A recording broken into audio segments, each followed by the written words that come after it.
Comienza nuestro segundo tiempo. Ayer teníamos un concurso, no nos dio tiempo a dar a los ganadores. Atentos, estos son los 5 ganadores de ese sorteo que teníamos ayer. José Rosa de Barcelona, María Mateos nos mandó un email, María Jesús Vega de Santa Cruz de Tenerife, no, Isla de la Palma, de la Isla de la Palma, Gustavo Vargas de Cantabria y Soledad Laspra de Albacete. Poneros en contacto con nosotros y os haremos llegar ese premio que ayer sorteábamos. Hoy tenemos también otro concurso, el teléfono 900-137-137. Hay 3 libros de este invitado que nos llega ahora, que ha hablado de un lugar quizás de los más misteriosos que hay en Estados Unidos, el Área 51, escrito por David de Benito, y tenemos 2 posibilidades de que 4 personas vayan a ver la nueva actuación de Jorge Astiaro en Valencia. 900-137-137, por si queréis intervenir. Hay muchos temas esta noche en esta segunda hora esperando. Tras esa introducción nos vamos a Estados Unidos.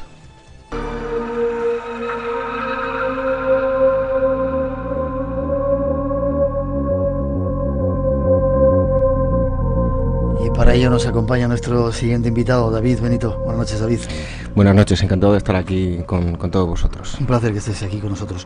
Decir que eres técnico superior en realización de audiovisuales y espectáculos, pero llevas metido bastantes años en esta historia, ¿no? En este mundo de los misterios. Pues desde pequeñito, parece que me he salido los dientes en la radio, ha sido una de mis pasiones y más en el misterio. Ya te comentaba que pues desde muy pequeñito pues ya era un oyente de Espacio en Blanco. Con eso te lo digo todo. ¿Hacías un programa que se llama La Zona Oculta? La Zona Oculta, 7 años hemos estado haciendo el programa. Qué bien, y has escrito un libro ahora, es un tema que a nosotros nos interesa mucho, pero te lo has currado porque has ido allí. Mucha gente escribe últimamente desde casita, con internet, se busca 4 historias y se monta asuntos, ¿no? Tú te has ido a Estados Unidos a ver el Área 51. ¿Dónde está situado ese lugar? ¿Qué es ese lugar? Está en medio de la nada, por así decirlo, está en medio del desierto de Nevada. Tú bien decías que hoy en día se escriben muchísimos libros donde se aporta únicamente información recabada por internet, que está muy bien. Ajá. Pero bueno, yo creo que hay que intentar por lo menos visitar los lugares y acudir. Y si puedes entrevistar a la gente. Exactamente, creo que es ¿verdad? Lo más interesante. Y el paraje que hay en Área 51 es espectacular. Como yo reflejo en el libro, es impresionante observar la nada, porque también se puede observar, o sea, bajarse por unas carreteras que están desérticas, bajarse del coche, escuchar el micrófono, eso, no hace falta escuchar y sentir la nada. Creo que es una de las sensaciones más impresionantes que he vivido y en Área 51 o en los aledaños sí que se puede vivir. ¿En qué estado está? ¿En qué lugar está situado? En Nevada. Está en Nevada, unas 3 horas aproximadamente de Las Vegas. Vale, como vamos a tener tiempo, seguramente no será la primera vez ni la última que vengas, o sea, no va a ser la última vez que vengas al programa para seguir hablando del asunto. Te voy a hacer preguntas concretas. Perfecto. Ahí fue donde cayó el ovni de Roswell, está cerca de Roswell, el Área 51. Roswell está en Nuevo México y Área 51 en Nevada, están con bastante separación. Sí, no tiene nada que ver una cosa con otra. La vinculación más clara es la que le dio la película Independence Day, que vinculó el ovni e incluso el alien, el extraterrestre recogido en Roswell, lo vinculó, que lo llevaron a Área 51, pero aparte de esa vinculación, creo que el tema ufológico es lo único que los vincula. Ya, o sea que no tiene nada que ver. En principio no. Vale, ¿qué te encuentras cuando llegas allí al Área 51? Bueno, yo creo que el viaje a Área 51 comienza no al llegar a Rachel, que es el pueblo donde están ubicadas las 2 entradas más importantes, sino que comienza desde Las Vegas. Como te digo, hay que observar todo lo que le rodea, las carreteras inhóspitas. La gente, cuando te encuentras un coche, te saludan, porque es que están tan solitarias, ¿sí? Que cualquiera que te encuentras por delante pues te levanta la mano y te saluda. Y cuando llegas al cruce de la carretera 93 con la 375, que hoy en día se llama oficialmente la carretera extraterrestre, ahí ya empiezas a encontrarte con carteles, con figuritas, con caras de alienígenas, y ahí ya, después de llevar unas cuantas horas de viaje pensando llegaré o no llegaré, existirá, no existirá este lugar, pues ya te vas dando cuenta de que se respira un ambiente diferente, ¿no? Y después, una vez que llegas a Rachel, pues ahí está el mítico bar, el Little Alien, que, bueno, aparte de ser un motel, bar, es un museo ufológico, es una visita guiada para cualquier amante de la ufología, y de ahí ya partes a lo que son las dos entradas, la entrada principal y la entrada norte a Área 51. Vale, ahora nos contarás algo más del Área 51. ¿Por qué se llama la carretera de los extraterrestres? ¿Porque ha habido muchos avistamientos? ¿Hay casos? ¿O es más que nada una leyenda comercial ya para atraer a la gente? Pues siempre ha habido historias, ¿no? Desde su creación en el año 1955, siempre ha habido leyendas en torno a las luces que se han visto sobrevolando el estado de Nevada y concretamente Groom Lake, que es donde está ubicado Área 51, pero el gran impulso fue la película Independence Day y la entrada en escena de los medios de comunicación de Bob Lazar en el año 1989. Eso fue lo que impulsó, porque no tenemos que olvidarnos que la 375 era la carretera menos habitada de todo Estados Unidos. Esto le dio un impulso tremendo,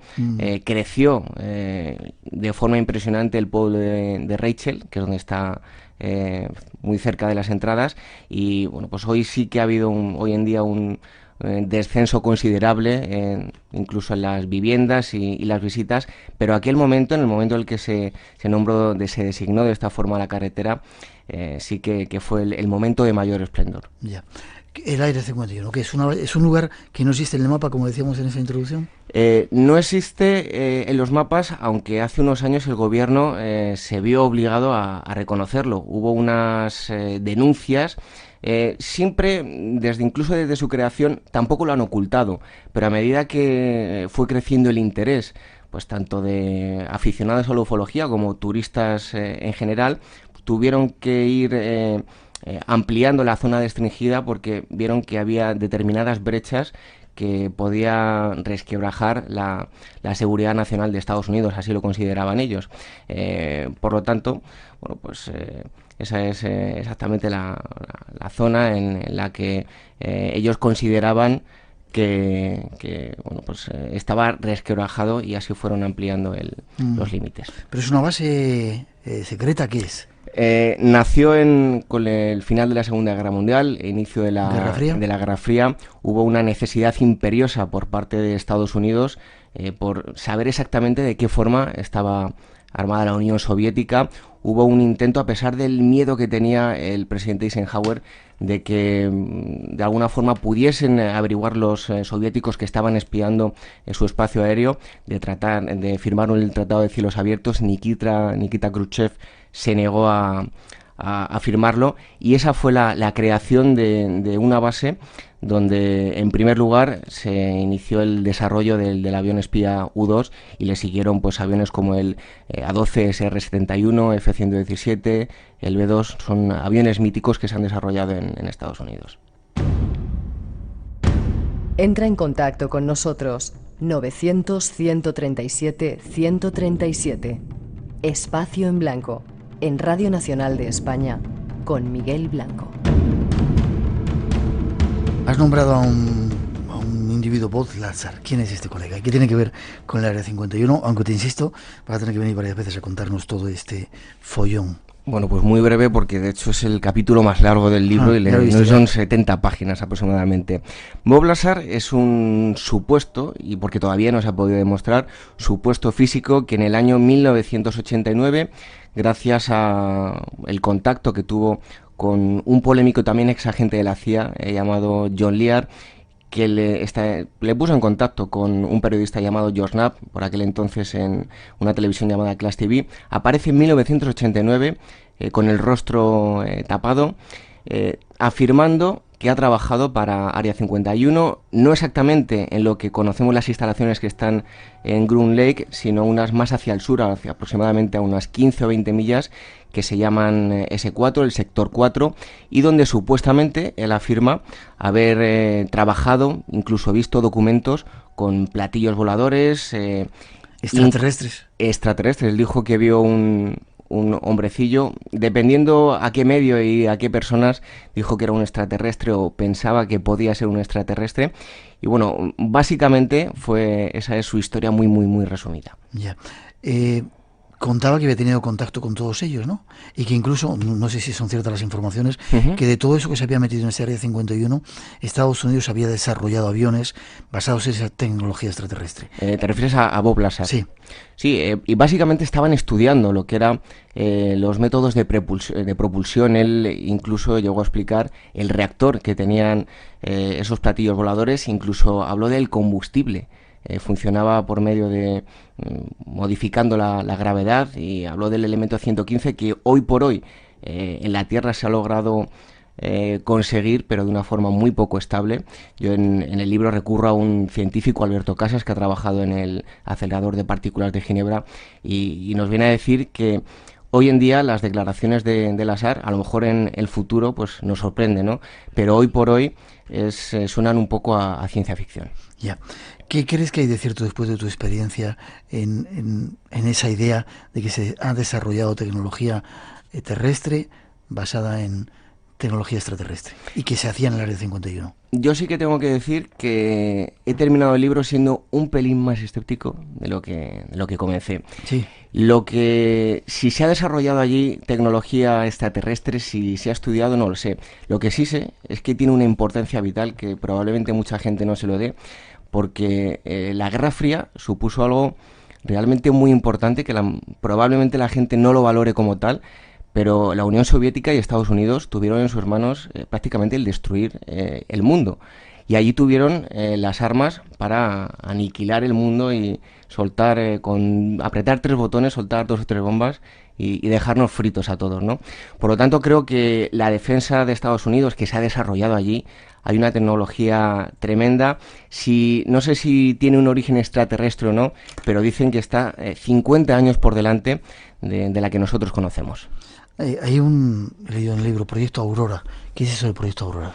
El Proyecto Aurora, según declaraciones oficiales, es la designación que ha podido recibir uno de los aviones, como puede ser el SR-71. También se ha especulado tremendamente sobre un avión que puede recorrer prácticamente el mundo en muy poquito tiempo, en 2 horas prácticamente. Sí, y con velocidades velocidades inimaginables.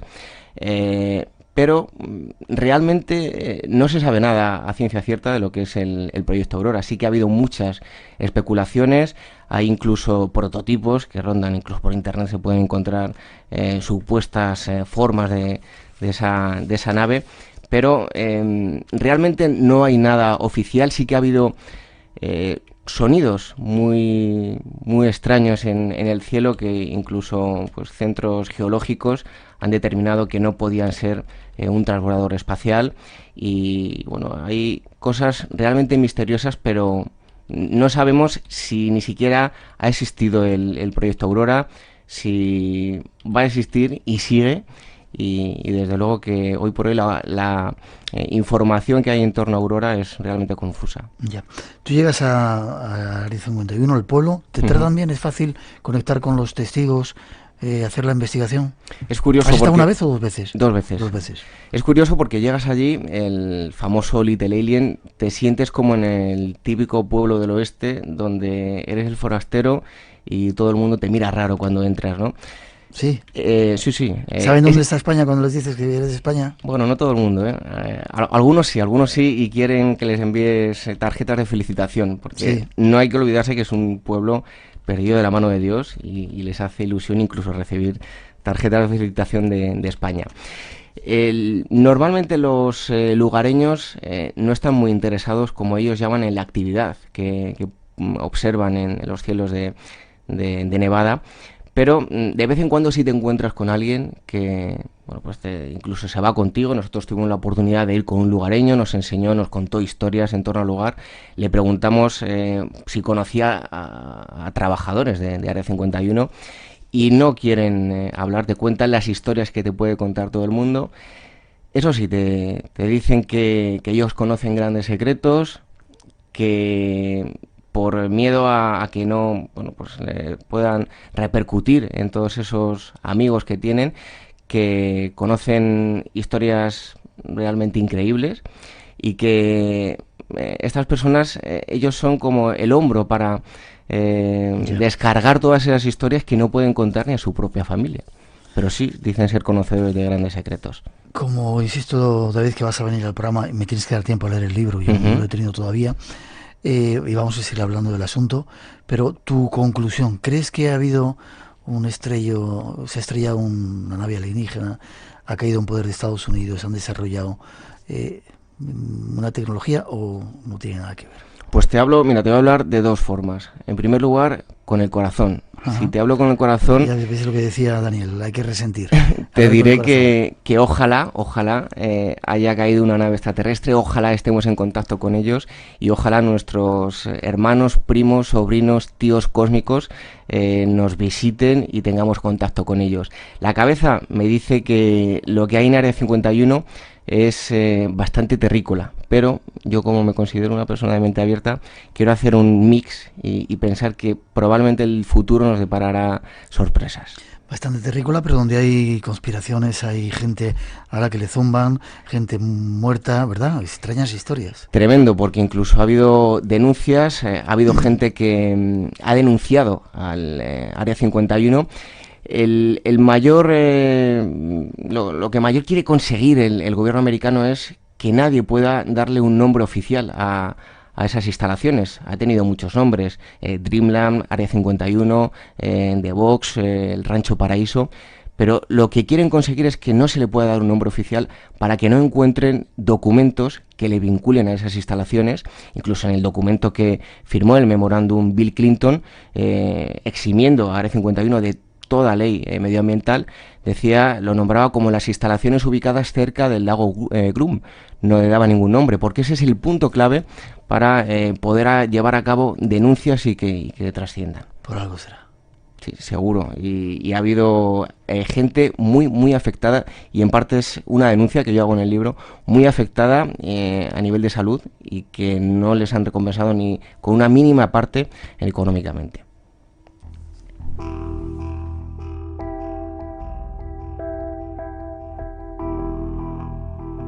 David, danos tiempo para leer el libro, precisamente lo que sorteamos esta noche, esos 3 ejemplares de Área 51, y te emplazo para que vengas al programa, ¿vale? Perfecto. Forma de conectar contigo, si los oyentes quieren, ¿tienes una página web? Muy fácil, davidbenito.com. Se acaba de inaugurar hace nada, muy chula, además, una semana. Muchas gracias. davidbenito.com. Gracias por haber venido al programa, espero que lo sigas escuchando y que sigas viniendo, ¿vale? Pues estaré aquí encantadísimo. Un placer para nosotros también. Un abrazo.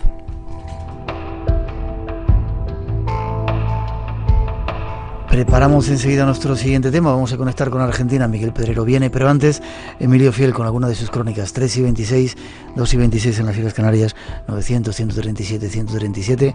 En un momento, cuando venga Miguel Pedrero, nos va a seguir hablando de su pasión, de los ovnis, que parece que están más cerca de lo que queremos.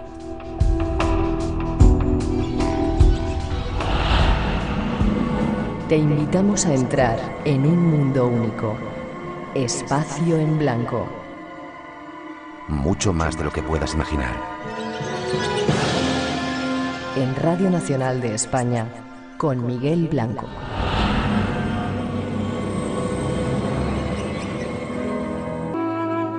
¿Has visto qué música tan bonita te hemos puesto, Millo, para recibirte?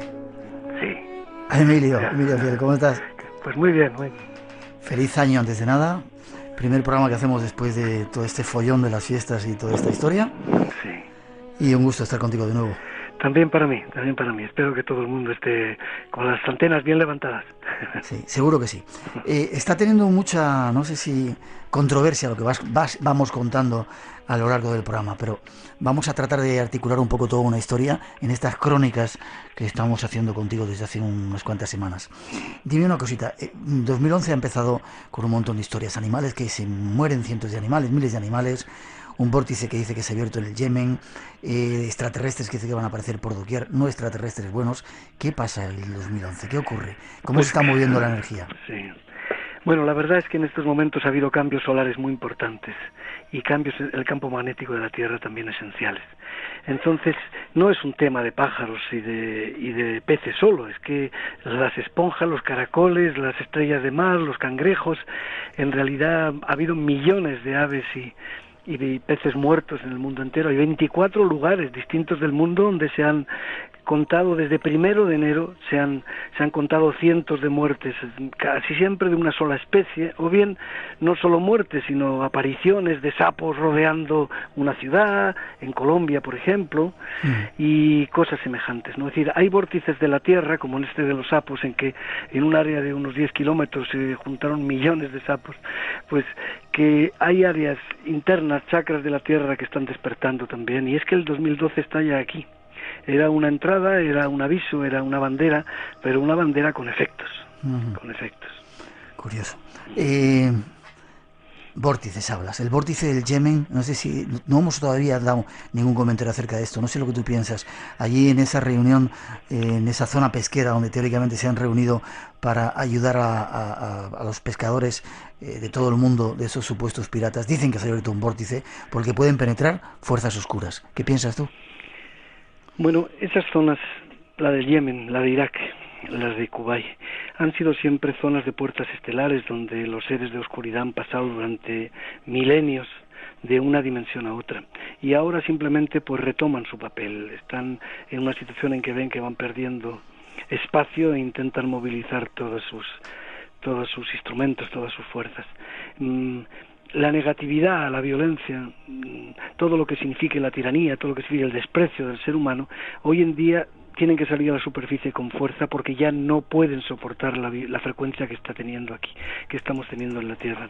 Y esa es la situación, que de alguna forma ya, aunque ellos quisieran esconder esas energías, esas frecuencias, acaban apareciendo, acaban manifestándose. Y quien va allí encuentra esa violencia, esa agitación que se está produciendo en el entorno. La conciencia humana multiplica los efectos de los chakras de la Tierra, los efectos positivos o negativos. La conciencia humana es la clave de todo el cambio.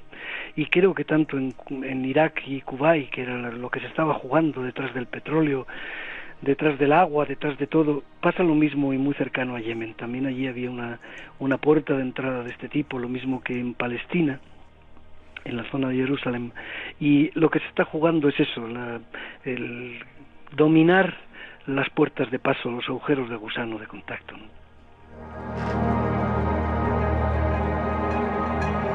Alguna gente me ha pedido a mí personalmente si pudiera tratar de ir asentando conceptos contigo. Has dicho frecuencia. ¿Está llegando una frecuencia que va a ayudar al ser humano en este momento, por dejar ese término o ese concepto claro? Es decir, del Sol, de la galaxia, ¿llega algo que está o que puede ayudar al ser humano en ese cambio? Sí, sobre todo de nuestra estrella, del Sol. Ciertamente de Alcione al Sol y todo el cosmos. Es decir, lo que estamos jugando no lo estamos jugando solo para la Tierra. Se está jugando el abandonar la tercera dimensión de oscuridad como punto básico de referencia en la galaxia. Y eso significa que todo el mundo está con la mirada puesta en el lugar donde se juega la batalla, enviando sus aliados, enviando sus presencias, enviando sus emanaciones, y se está jugando sobre todo esta irradiación del Sol. Por eso en estos momentos, frente al Padre Sol, cada vez que lo miramos, cada vez que lo respiramos, lo digerimos dentro de nosotros, pues aumenta el nivel de luz de nuestras células, y eso es una parte esencial del cambio que tenemos que realizar. ¿Mirar al Sol? Mirar al Sol. Como hacíamos cuando éramos jóvenes en la India, en otros lugares también se hacía, para ayudar a los niños a abrir su memoria, como con los fosfenos, girar como los derviches mirando al Sol, que el Sol realmente es la expresión del espíritu en la materia, y primero puede activar nuestros filamentos genéticos, segundo puede elevar el cociente de luz de las células, tercero puede disolver cualquier enfermedad, cuarto es la expresión del cuerpo luminoso que yo soy y que nos cuesta tanto asumir en nosotros mismos, y así continuamente. Helios y Vesta, Surya, Tonatiuh, Viracocha, Inti, pues son la expresión de un solo ser que está ahí presente, ¿no? La luz por excelencia, el que da sin pedir nada a cambio.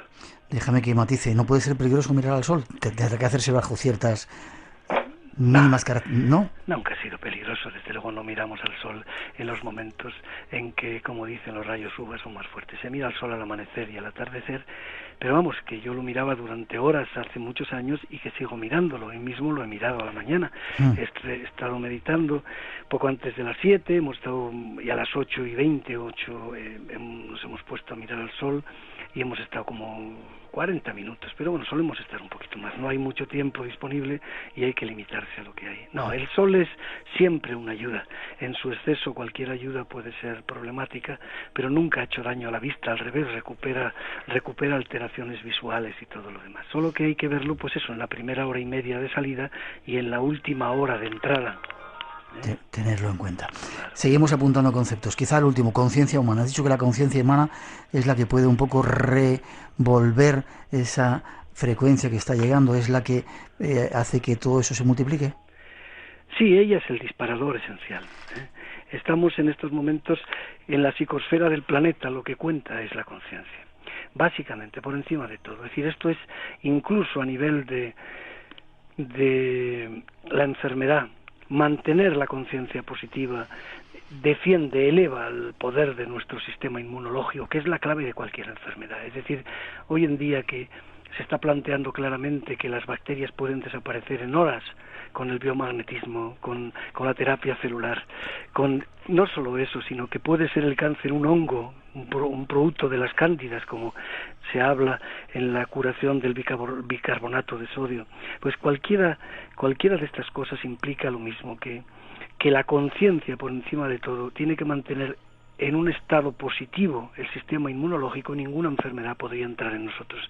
Pues de la misma forma en la Tierra, todos juntos formamos el cerebro terrestre, y allí donde mantenemos la conciencia del amor, de la sanación, de que la tierra ya está sanada, ¿no? Dar gracias por la bellísima tierra que disponemos, el bellísimo cuerpo y que está a nuestra disposición. Allí donde damos gracias, allí donde mantenemos elevado el cociente, el umbral ese de nuestra positividad, de nuestra alegría, de nuestras ganas de vivir, nunca pueden entrar las enfermedades.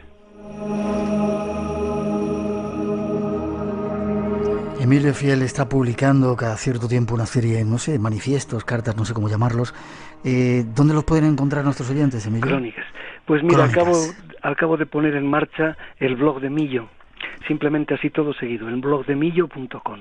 Y ahí se encuentran. El blogdemillo.com. Vale. Y ahí mismo están las crónicas de Cris Gaya y están bastantes cosas, porque vamos a centralizar ahí las preguntas y las respuestas también que puedan hacer cada uno de los aquí oyentes, pero lectores en su caso. Y de alguna forma también las crónicas van a ir haciéndose públicas en ese blog de Millo. Vale, el blog de Millo. En algunas de ellas, que iremos tratándolo poco a poco, hablabas del Partido Blanco, de la Nueva Tierra, hablabas del silencio amoroso. Me ha encantado el silencio amoroso. Practicar el silencio era una de las cosas que decías como algo práctico hace poco tiempo en el programa. Quiero insistir en ello, para que quizá concluir, hacer un punto y seguido en estas crónicas que estamos dando, ¿te parece? Sí, cómo no. Pues bueno, en principio es que la nueva masculinidad, sobre todo es decir a los hombres, la nueva masculinidad creativa, la nueva masculinidad sensible, está descendiendo desde hace un par de años sobre la Tierra, y es hora ya de entender que hay muchos hombres que están abriendo su corazón y sintiéndose pues muy alterados, hipersensibles ante emociones que no han aprendido a administrar a nivel de género durante muchas generaciones y durante mucho tiempo.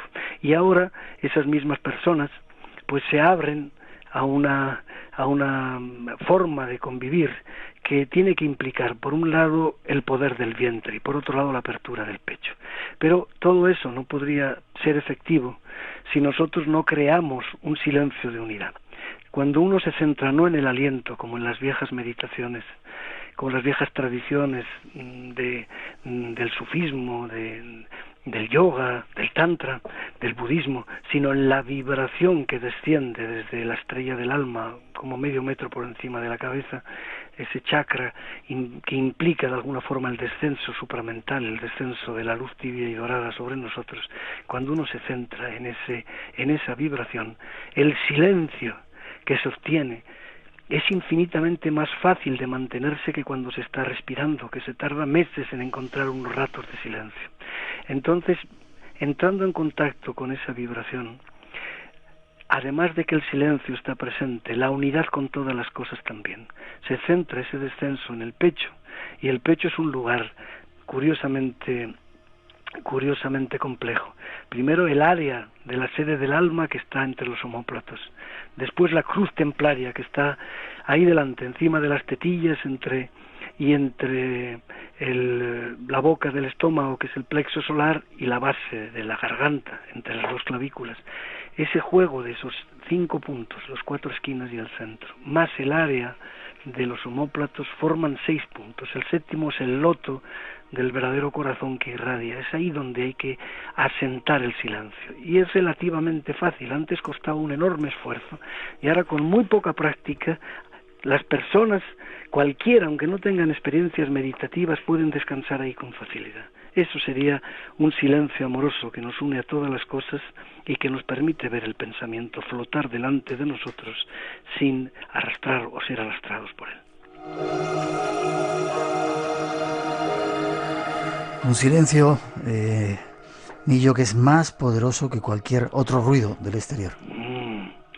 El único sonido que no es por flotación de objetos, que es el sonido anahat, el sonido sin sonido. Ese es lo que mantiene vivo el universo. Quizá esa sea la esencia del canto de las ballenas, que sostienen la vida, porque son los seres más evolucionados que han vivido siempre, que han existido siempre a nivel de conciencia multidimensional en nuestro planeta. Qué placer, Emilio. Seguiremos hablando. Queremos que esta sección sea sobre todo concreta al Partido Blanco de la Nueva Tierra, de otro montón de historias para llevarlas a la práctica. Más información, el blog de millo.com. Gracias. Un abrazo muy fuerte a todos vosotros y especialmente, Miguel. A Paz también. Un abrazo. También para ti. Nos vemos pronto. Espacio en Blanco. Mucho más de lo que puedas imaginar con Miguel Blanco.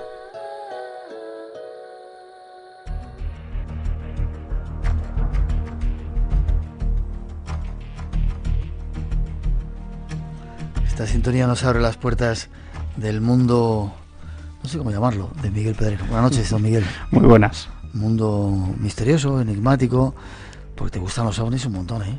Un montón, sí. Creo que es el gran tema. Sí. Sí.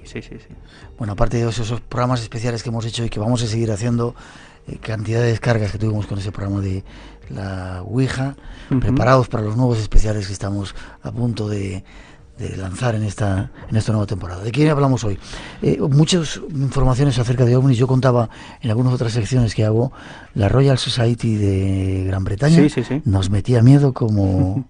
Cuéntanos. Bueno, no deja de ser una curiosidad, ¿no? Pero es interesante que una organización como la Royal Society británica, pues una de sus revistas, una de las revistas que edita de temas filosóficos, pues ha dedicado un monográfico al tema del posible contacto extraterrestre, ¿no? Y ha tenido una gran repercusión en infinidad de medios de comunicación. Muchas agencias de prensa lo han rebotado a diferentes medios, ¿no?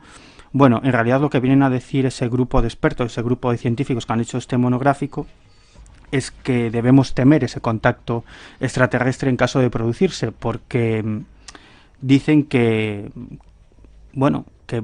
evidentemente, o que al menos existen muchísimas posibilidades de que esos seres extraterrestres se hubiesen desarrollado también por patrones darwinistas, como nosotros, ¿no? Por lo tanto, la conclusión que llegan es que, serían seres... no muy cariñosos, ¿no? No muy cariñosos, con unas tendencias muy similares a los de los seres humanos. En Román Paladino, que serían como nosotros, o sea, una panda de malnacidos, pero con mayores armas, ¿no? Con armas mucho más tecnológicas, ¿no? Y por otro lado, también abogan por la creación de una comisión en el marco de la ONU, de expertos, de científicos, que preparen ese contacto extraterrestre y, sobre todo, llaman la atención en que es necesario, crear un grupo, una serie de personas que sean o fuesen los representantes del mundo, los interlocutores del mundo ante esos posibles extraterrestres, ¿no? Y por lo tanto, llaman la atención o aluden a que esta gente tendría que tener toda la legitimidad política, ¿no? Ya, es curioso que últimamente se están alzando muchas voces con este supuesto contacto y que además no son demasiado cariñosos, como te digo. O sea que igual nos quieren decir algo. Wikileaks también lanzaba otra noticia, ¿no? Sí, tenemos ahí una invitada ya en Argentina esperando. Comentábamos hace algunas semanas que Wikileaks, según ha comentado Julian Assange, el director de este portal que está dando a conocer todo este tipo de informes del Departamento de Estado norteamericano, pues según Assange había varios informes sobre ovnis, ¿no? Acaba de salir uno de ellos que también tiene cierto interés, ¿no? Es una conversación entre un diplomático estadounidense en Rusia y un exdirector del KGB, ¿no? En este cable se transmiten muchas de las informaciones a las que aludió este exdirector del KGB, pero una de ellas tiene que ver con el tema OVNI y los fenómenos paranormales. Este exdirector del KGB, que lo fue entre el año 2007 y 2008, decía que en la época de la URSS, de la Unión Soviética, había suficiente dinero y medios para investigar todo tipo de fenómenos paranormales asociados al campo del espionaje y también al fenómeno OVNI, pero que actualmente en Rusia pues estos medios son muchos menores y el KGB casi ni se dedica a la investigación de estos temas. ¿Cuál es el interés? Bueno, un director del KGB afirmando que en el pasado, en la época de la Unión Soviética, se emplearon ingentes cantidades de dinero y de medios para investigar este tipo de temas. Qué curioso. Y por último, antes de irnos a Argentina, hay muchos ejércitos que están desclasificando. De hecho, vamos a hacer una parte, una sección del programa para hablar de todo ello, pero Nueva Zelanda. Es que esto es muy interesante porque, como tú dices, en los últimos 2-3 años, infinidad de naciones, infinidad de ejércitos de naciones de los 5 continentes han empezado a liberar todo tipo de informaciones sobre ovnis, ¿no? Y algunas de estas desclasificaciones, como dices, ya hablaremos en próximos programas porque son tremendamente interesantes. La Fuerza Aérea Británica, la Agencia Espacial Francesa, Brasil, muchísimos países que han liberado información, incluso el FBI y la CIA, que es algo de lo que nos ha hablado demasiado y que comentaremos en próximos programas. Nueva Zelanda, el ejército de Nueva Zelanda ha dado a conocer, según dicen ellos, toda la información sobre ovnis que tienen desde el año 1954 al 2009. Hay casos, informes de todo tipo, de encuentros aéreos, de pilotos civiles y militares, de encuentros cercanos y algunos casos tremendamente curiosos, como varios testigos. En uno de esos informes que han sido desclasificados se toma testimonio a varios testigos que afirman haber visto un objeto metálico en forma de cuenco que a pleno día cayó en un muelle en una ciudad neozelandesa y acabó aterrizando en un barco de investigación del gobierno de Nueva Zelanda. Este es uno de los informes que ampliaremos, si quieres, en próximos programas.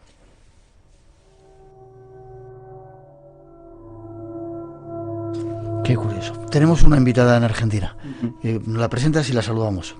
Bueno, Silvia Simondini, que es una de las referencias en lo que se refiere a la investigación OVNI en Argentina y que además ahora está llevando a cabo una serie de investigaciones sobre unos avistamientos, incluso encuentros cercanos con humanoides en la zona de Victoria, en Argentina, y además también está muy informada sobre algo muy importante que está sucediendo en Argentina relacionado con el fenómeno OVNI y el ámbito militar, y es que la Fuerza Aérea de Argentina está poniendo en marcha, está creando una comisión de investigación sobre el fenómeno OVNI, tal como ha declarado Mariano Mojaut, que es director de Relaciones Institucionales de la Fuerza Aérea Argentina, es decir, un grupo en el que participarán físicos, expertos en meteorología, militares, ingenieros, y cuya misión es precisamente la investigación de los ovnis. Vamos a saludar a Silvia. Buenas noches. Buenas noches, un placer saludarlos, lo mismo a los oyentes. Para nosotros es un placer que estés ahí. ¿Qué está pasando Muchas gracias. ¿Qué está pasando en Argentina, Silvia? Hay muchos avistamientos últimamente, se está animando mucho. Sí, Argentina, en la localidad donde yo me encuentro, Victoria, que es en la provincia de Entre Ríos, está, para que tengan una idea, a casi 300 kilómetros de la capital de Buenos Aires, y es una pequeña ciudad en donde está rodeada de 7 colinas, igual que Roma, y rodeada de ríos, por supuesto. Es una localidad que toda la vida ha tenido este fenómeno presente, dado que tenemos testimonios de personas de muy avanzada edad que cuando eran pequeños esto ya se encontraba, y acá, bueno, en Argentina empezó a llamarse la luz mala porque no sabían cómo encauzar lo que veían, ¿no? La luz mala la llamaban. La luz mala, sí. Casos incluso... O sea, en todos los campos se hizo muy popular ese dicho porque en Argentina normalmente es un fenómeno que siempre estuvo presente y por lo tanto la gente de campo, ante el desconocimiento sobre todo de un fenómeno extraterrestre o cosa similar, empezaron a llamar luz mala unas cosas que no conocían y que andaban sobrevolando los campos, ¿no? Ya. Silvia, incluso casos de Miguel, casos incluso de contactos con humanoides muy claros. Sí, así es. En este último tiempo estamos bastante preocupadas porque todas las referencias dan como para pensar en el famoso chupacabra. El último testimonio que tuvimos hace unos 3-4 días, un taxista justamente que le contó el dueño de un criadero de cerdos, encontró a esta cosa enorme, dice, color negro muy oscura, montado prácticamente sobre un cerdo, tratando de matarlo. Este hombre le tiró tiros de escopeta, él dice que no falló, está convencido. Esta cosa saltó un paredón de 2 metros y desapareció sin haber sufrido aparentemente ningún tipo de daño. O sea, y este es el 6º, 7º testimonio que tenemos en el término de 15 días. Personas que no se conocen entre sí, visitantes de la localidad donde vivo, que no tienen nada que ver con la ciudad y sin embargo han vivido esta experiencia. ¿Tú has tenido alguna experiencia personal tuya? Sí, personal tuve muchísimas, desde hace muchos años, ya hace 20 años que estoy acá en Victoria, vine por este fenómeno, yo soy oriunda de Buenos Aires, toda mi vida viví ahí, y por este tema que se presentaba asiduamente acá en esta localidad, ante una experiencia muy grande que yo tuve en el sur de nuestro país, en Caleta Olivia, me quise dedicar a esto y bueno, me radiqué acá en Victoria justamente para investigar. Aquí formé el equipo de Visión OVNI y bueno, hoy somos muchos integrantes, cada uno en su métier, tratando de dilucidar lo mejor posible y sobre todo en forma absolutamente responsable y científica todo lo que sucede con este fenómeno. Y volviendo un poco a los casos de los que estabas hablando, hay uno de los sucesos que has investigado que me llama muchísimo la atención. Sucede el miércoles 8 de diciembre de 2010, cuando 2 inspectores de la Dirección de Recursos Naturales se encuentran de noche también con un ser de aspecto bastante monstruoso, ¿no? Así es, exactamente ese fue el primer caso testimoniado, digamos, de esta cosa que está apareciendo.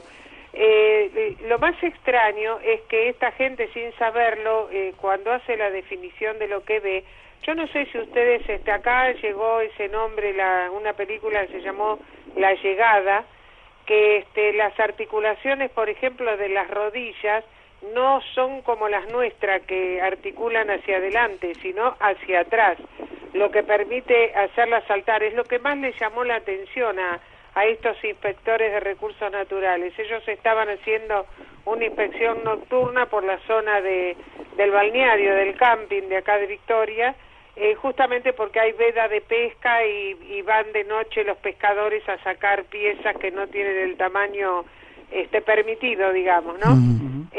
Bueno, así que todas las noches ellos están en esta inspección y se encontraron con esto que realmente el padre del muchacho que lo vio, que es uno de los inspectores, lo dibujó tal cual le dijo y a mí me llamó la atención porque es exactamente igual que el personaje de la película La Llegada.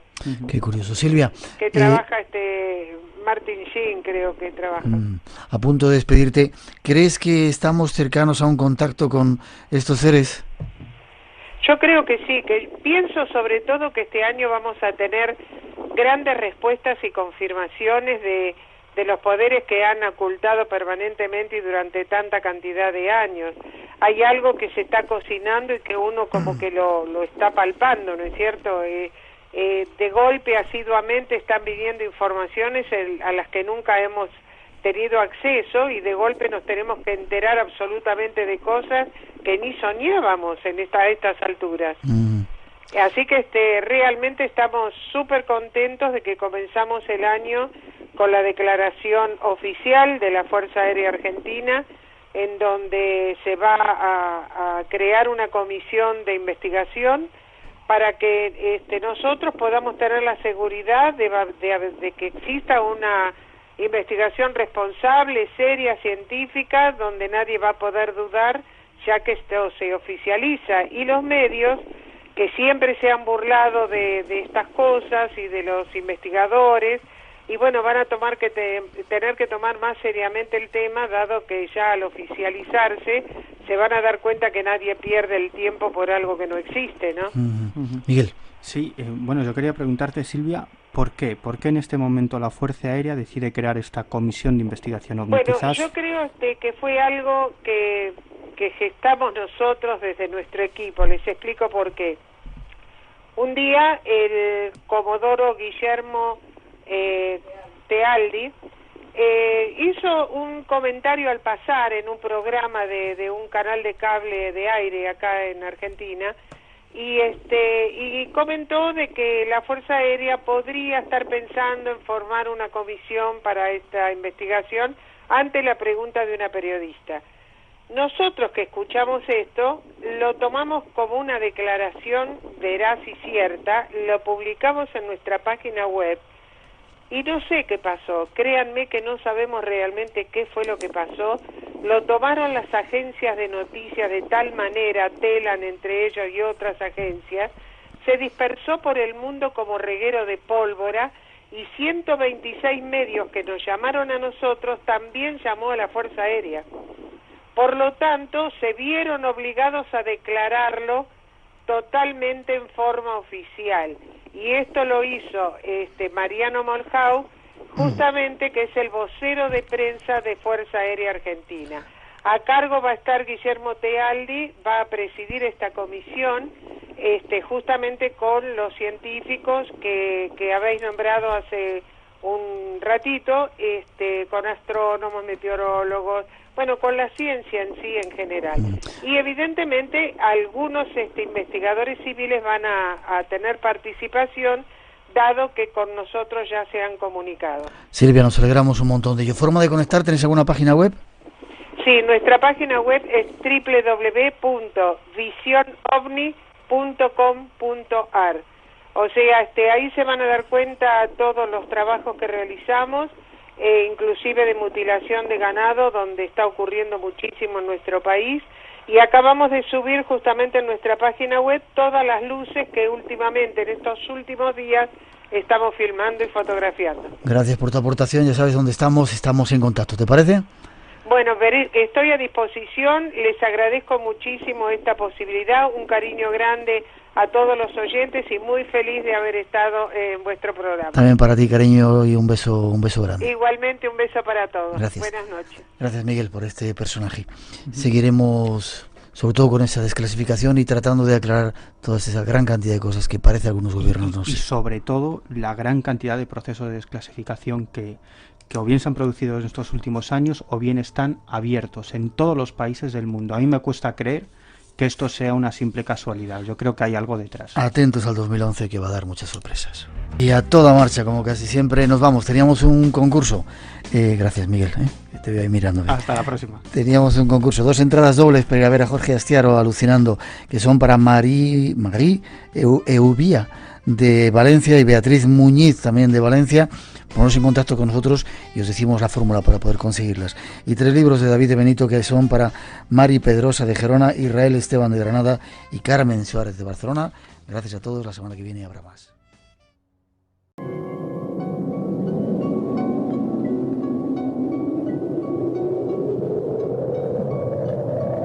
Solo cuando el túnel está en la más absoluta oscuridad es cuando puede volver otra vez la luz.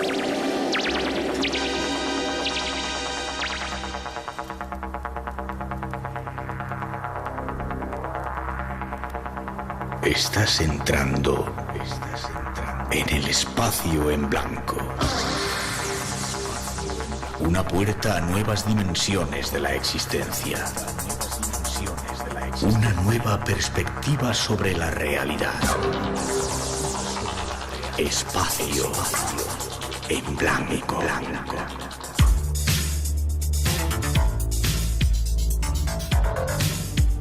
Una producción escrita y dirigida por Miguel.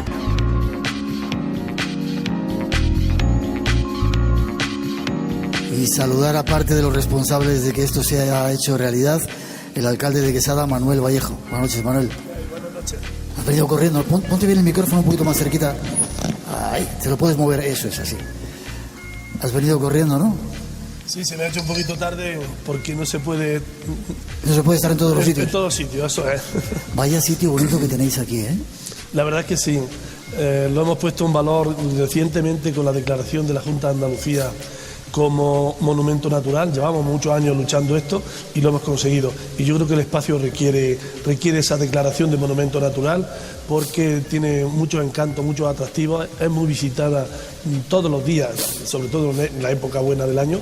Pero ahora mismo donde estamos, si estuviéramos en primavera, hace escasamente mes y medio, bueno, aquí estaríamos ahora mismo chorreando, ¿no? Estaríamos mojándonos, sí, porque esta cueva tiene un encanto y un embrujo tremendo. Juan Antonio López, el concejal de Cultura, buenas noches. Hola, buenas noches. ¿Qué tal? ¿Te acuerdas cuando venimos aquí? Me invitaste a Sabanilla, no sé cuánto tiempo hace, ¿verdad? En marzo. En marzo. Pasado tiempo. Si lo recuerdo más.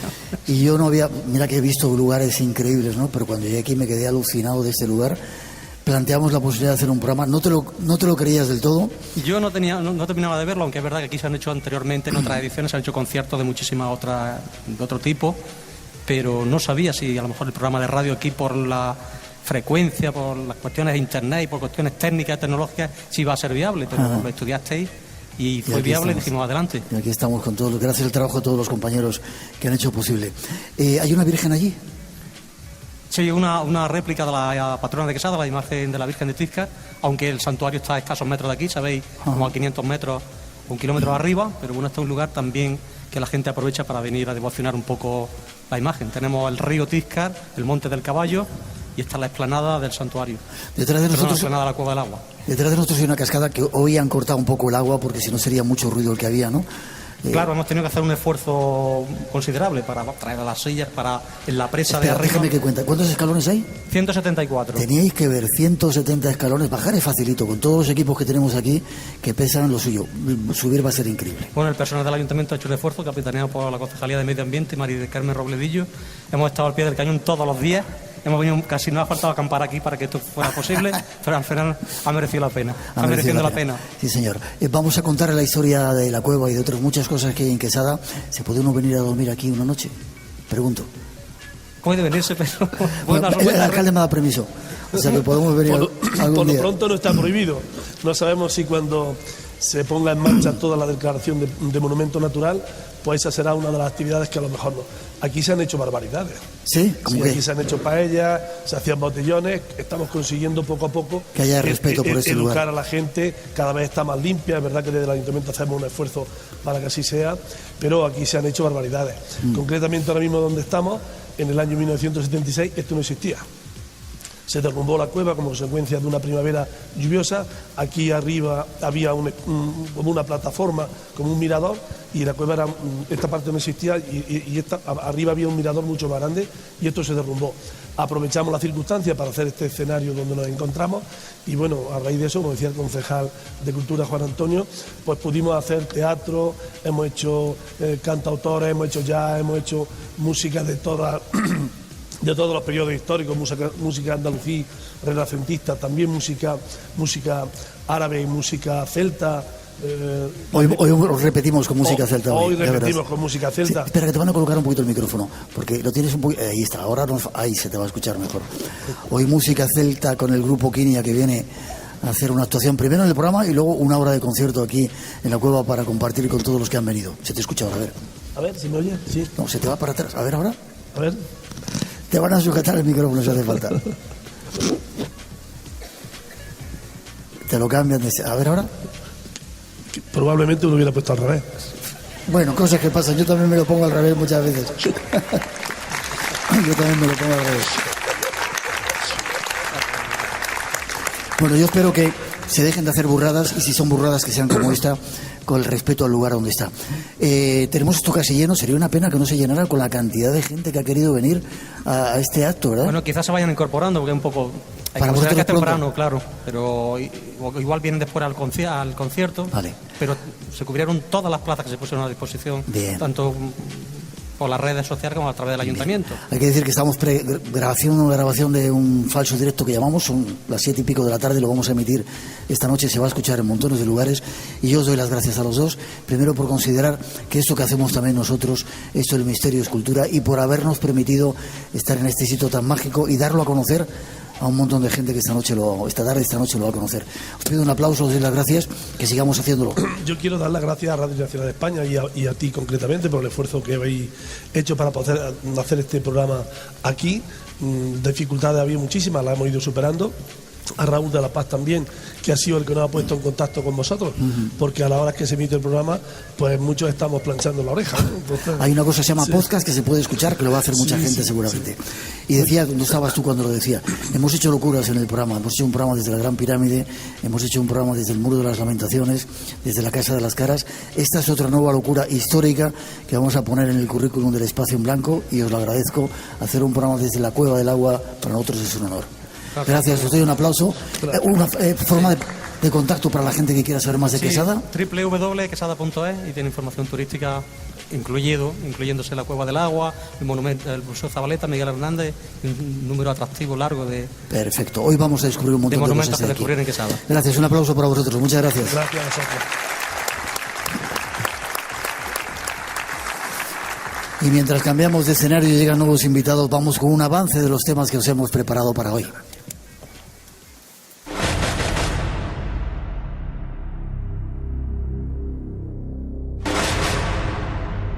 Nos encaminamos hacia una maravilla de la naturaleza.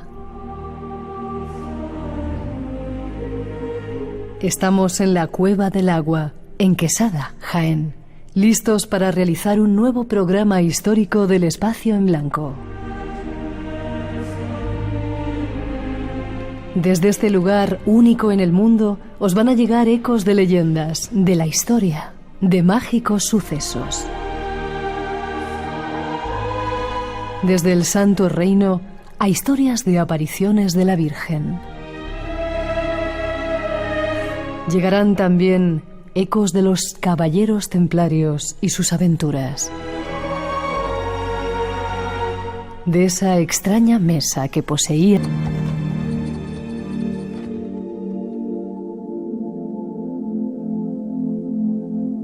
Tenemos un montón de invitados esta tarde noche aquí en el programa.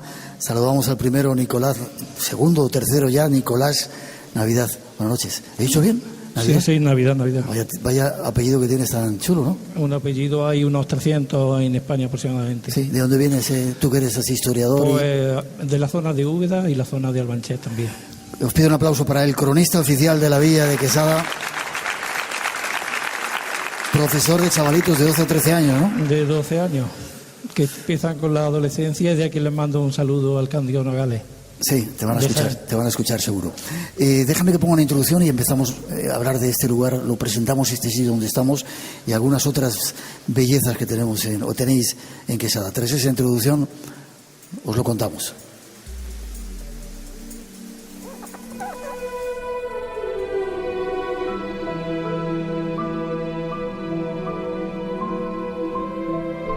En esta ocasión estamos en un lugar muy especial.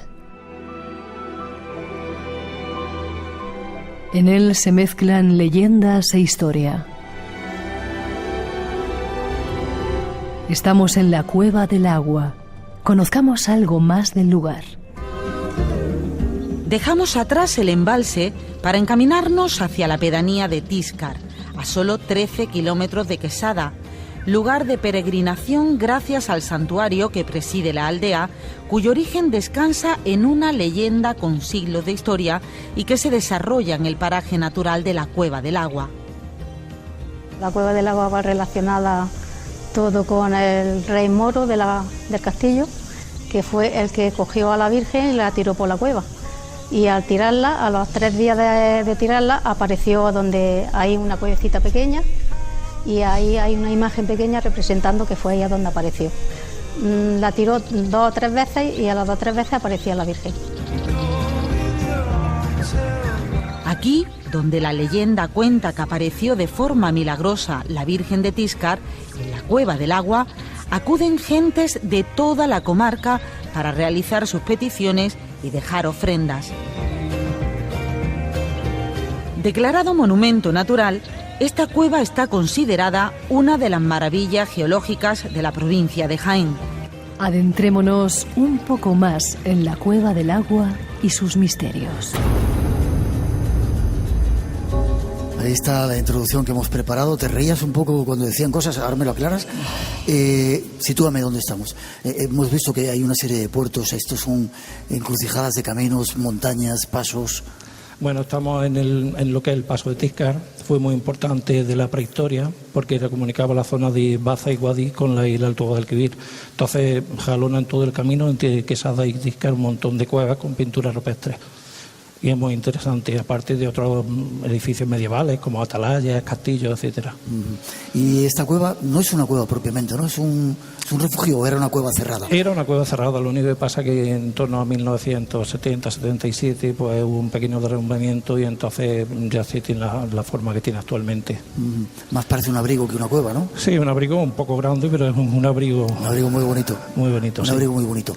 ¿Qué tiene que ver, aunque luego vamos a hablar de la Virgen de Tíscar, era cierto, ahí escuchábamos a la Santera, ¿no? Esa voz era de la Santera. Sí. Hemos estado hace un momentito en la Basílica y hay una leyenda que no sé si es cierta o es más historia popular que otra cosa, más leyenda que historia de verdad. Bueno, se mezcla, existe una historia que se recoge en un documento, en el capítulo 20 exactamente, de la gran crónica de Alfonso XI.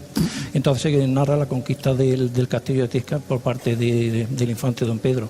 Entonces ahí sale Mohamed Jandón, como se comenta, y entonces a raíz de esa historia es lo que sale después, lo que es la leyenda. Se piensa que el santuario había surgido con San Isidro en el siglo I, y entonces a raíz pues se piensa que se fue arrojando conforme se estaba atacando en rabia por que iban a perder el castillo. Ya. Lo que hay ahí arriba es una imagen de la Virgen, es una piedra, es algo. Eso es una reproducción de lo que era la Virgen. Ya, una Virgen que tenía características muy especiales, aunque luego vamos a hablarlo más con otro personaje, de otro invitado. Sí, la Virgen original posiblemente sea del siglo XVI, por las imágenes que hemos conservado, que se observan de principio del siglo XX, antes de su destrucción en la Guerra Civil. Ajá. Y es cierto que la gente viene aquí a hacer ofrendas, a pedir cosas. Alguien me ha chivado que habían limpiado todos los esbotos que había para que lo encontráramos limpito cuando hemos venido. La gente deja sus ofrendas. La Virgen de Tíscar tiene mucha fama de ser muy milagrosa y entonces la gente le hace muchísimas peticiones. Entonces habitualmente en la parte esta cerca del cauce del río Tíscar pues van depositando pues desde pequeñas fotografías de niños, incluso por haber sacado el carnet de conducir. Eso me ha dicho que él es de esas. Sí, él, por ejemplo, he llegado a ver también lanias, es decir, muchísimo tipo. Y alguien me ha dicho también que de vez en cuando ves a las jinetas pasear por aquí, animales salvajes. Sí. Por aquí hay zorros y caminan en silencio, mueve becos, ya cuando no hay ruido se ven zorros, se ven distintos animales, sí.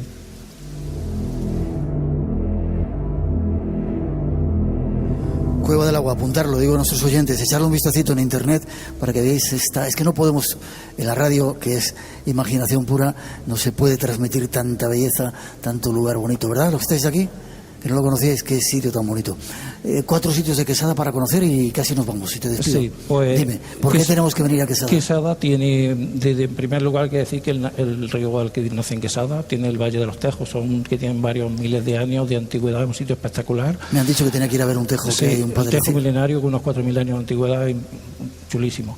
Y luego pues la historia, tener lo que es el casco antiguo de Quesada con su Museo Zabaleta, el Museo Miguel Hernández, y un montón de murales cerámicos que hay por todo el pueblo de una gran artista como Machel Hurtado, Y luego pues tiene por el castillo de Tiscar, tiene una historia impresionante, no solamente la Cueva del Agua, que también es muy especial, sino también tiene una atalaya que está a mitad del recorrido del infante Don Enrique, tiene un castillo impresionante también, mucho lienzo amurallado de una villa del siglo XI, y luego por el santuario que posiblemente sea del siglo XVI. ¿Y hay un museo?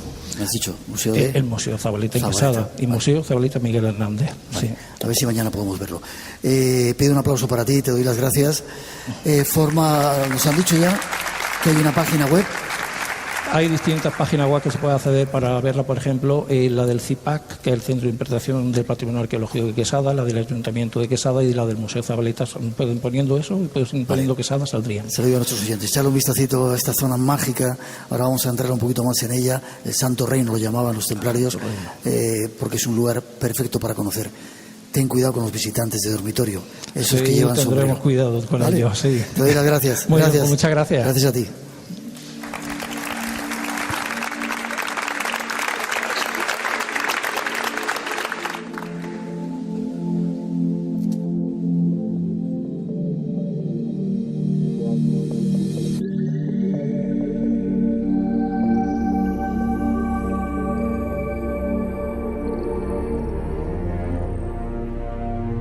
Nos vamos a la búsqueda del Santo Reino.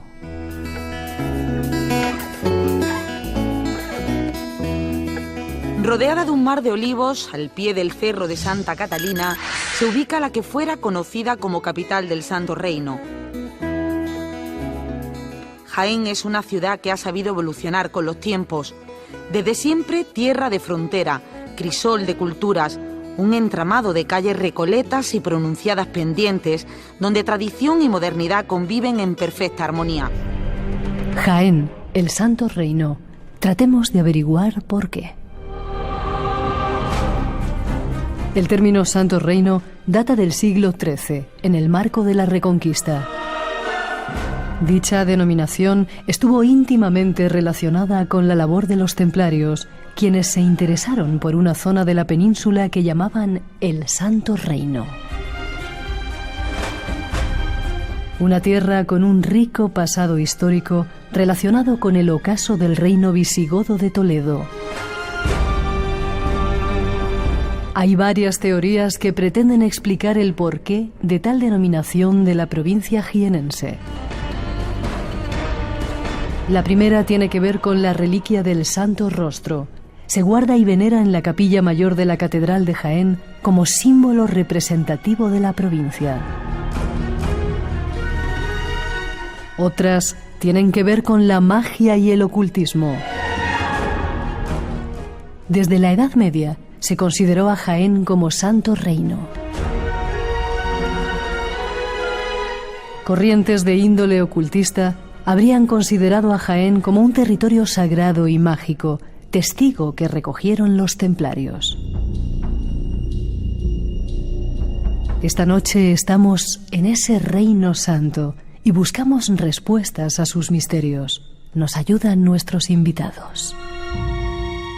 Espacio en Blanco. Tu cita con lo desconocido. En Radio Nacional. Con Miguel Blanco. Y ahora en esta segunda parte, con otro invitado que se acerca a nosotros, estuvo hace poco en el programa, Manuel Jesús Segado Uceda. Buenas noches. Buenas noches. Pido un aplauso para él. Vienes de Jaén también. Estuviste hablándonos de tumbas extrañas y te dedicas a hacer una serie de rutas por Jaén. ¿Por qué el Santo Reino? ¿Por qué se llama así a Jaén? Quiere decirte que los que estamos un poquito más arriba de Peñaperros tenemos bastante, yo por lo menos, no sé si los demás, no tenemos mucha idea de lo que hay por aquí. Bueno, es uno de los grandes enigmas de Jaén, el nombre de Santo Reino. ¿De dónde procede ese nombre? Bueno, desde el ámbito académico siempre se ha dicho que el Santo Reino se le debía ese apelativo a la reliquia de Santo Rostro, que es una efigie de la cara de Cristo. Pero en paño como el santo sudario y... No es como el santo sudario, pero sí como el pañolón. Solo cubre el rostro de Cristo. Pero claro, si nos ponemos tiquismiqui, como lo hace el ámbito académico, esa leyenda de cómo llega el Santo Rostro a Jaén incluye unos demonios, unas cosas mágicas, esotéricas, que no estaría acorde con esa historia seria, ¿no?, que muchos quieren plantear. Entonces, esa teoría no nos serviría para nada. Luego hay otra que nos dice que el Santo Reino proviene del Rey Santo, Fernando III el Santo, que fue quien conquistó la zona. Pero claro, también Fernando III el Santo conquistó Córdoba, Sevilla y otras tierras, y a ninguna de estas se le denomina Santo Reino. Entonces, ¿por qué se le llama Santo Reino? ¿Por qué? Bueno, hay una tercera que probablemente nadie os ha contado, pero lo voy a contar yo esta noche. Y es que Eliphas Levi, un mago esoterista ocultista súper famoso, siglo XIX, él en sus diferentes tratados de magia decía que el término Sanctum Regnum era utilizado por nuestros ancestros para determinar los lugares donde existía la magia. Entonces yo planteo una pregunta: ¿existe la magia? ¿Es Jaén, el reino de Jaén, un reino, una tierra mágica? A mí no me cabe ninguna duda.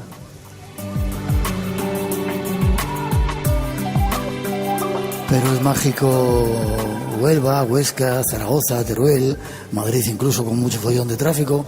¿Por qué? Los templarios anduvieron por aquí, lo vamos a ver enseguida con nuestro siguiente invitado, y ellos fueron los que le dieron el nombre, ¿o...? No lo sabemos. Lo que sí sabemos es que es una tierra mágica, sin lugar a dudas.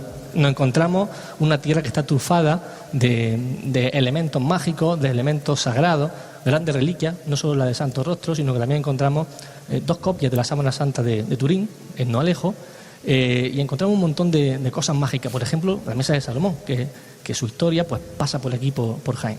Bueno, e incluso tenemos a los nazis que pasaron por aquí para buscar algunas cosas. ¿Qué buscaban? Bueno, entre otras cosas, la leyenda nos dice que buscaban pistas sobre el Arca de la Alianza. El Arca de la Alianza, la Mesa de Salomón, pero en realidad lo que tenemos datado es que los nazis estuvieron aquí en 1940 y estaban buscando la raza aria para los colonos que vinieron en el siglo XVIII a repoblar la zona de Sierra Morena. Y claro, nosotros no somos tan inocentes como se nos cree, ¿no?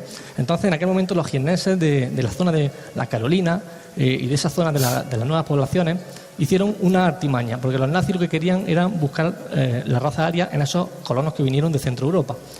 Y entonces ellos hicieron una serie de estudios antropométricos, es decir, le medían el tamaño de la oreja, el cráneo, en fin, diferentes medidas a lo largo de la anatomía humana. Y como en aquel momento España estaba hecha polvo después de la Guerra Civil, había mucha hambre, el cura de allí, de la zona, se le ingenió para falsificar diferentes partidas de nacimiento con nombres dobles. Y los nazis hicieron el estudio y determinaron que las nuevas poblaciones era el sitio donde más mellizos o trillizos nacían. Y entonces no era otra cosa que el auge o una especie de mecanismo de defensa para esa raza superior. Engañamos a los nazis y a la Ahnenerbe alemana. Habéis visto la cara que he puesto, ¿no? Bueno. Está documentado, ¿eh? Vale, te quedas un ratito, en la segunda parte del programa nos vas a contar más misterios. De acuerdo. Te doy las gracias, que sigas escribiendo sus libros, El poder de lo sagrado, esas tumbas, y que nos sigas enseñando lugares mágicos como este. Te doy un aplauso y te veo dentro un poquitito. Hasta ahora.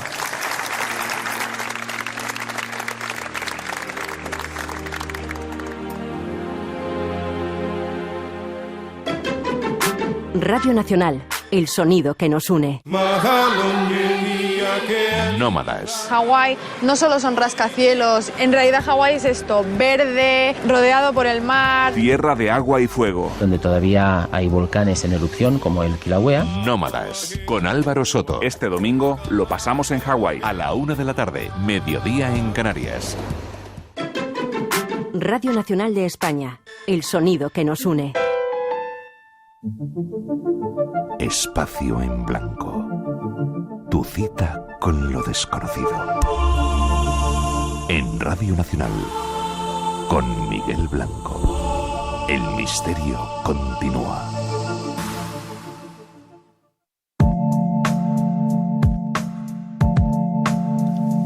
Y seguimos adelante. Algunas personas, cuando están, les digo a nuestros compañeros técnicos, cuando están escuchando la radio por ahí, cuando hicimos el programa en Egipto, decía, eso es mentira, estabais en un estudio. Suena bien, ¿verdad? Los que estáis aquí.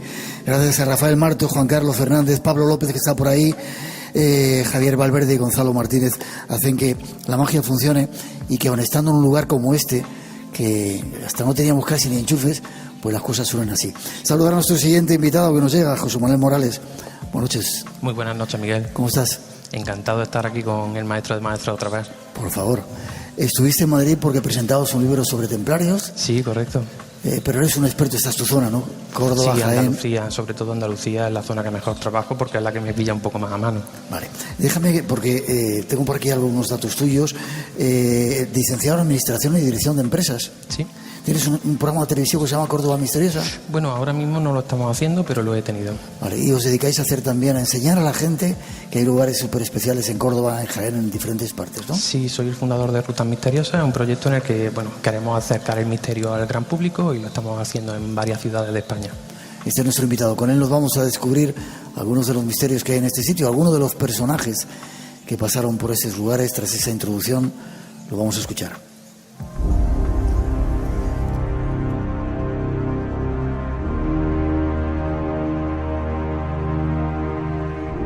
La provincia de Jaén guarda multitud de tesoros y secretos.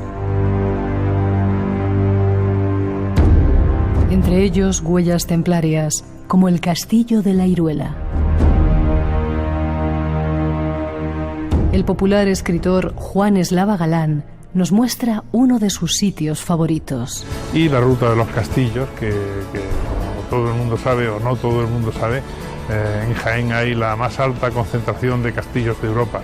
Si tuviese que escoger un sitio de todos estos, quizá escogería esa zona de Cazorla, que es Cazorla, la Iruela con su castillo y con el bosque más potente de Europa que está en el entorno. Realmente no es solo un lugar, sino que es todo un paisaje, ¿no?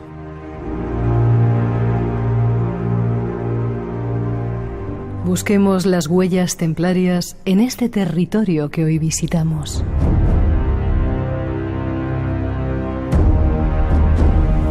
Pues cuéntanos, José Manuel, ¿anduvieron por aquí los templarios? ¿Llegaron tan al sur y se asentaron por aquí? De hecho, bueno, Jaén fue uno de sus bastiones principales y dejaron por aquí una impronta bastante importante.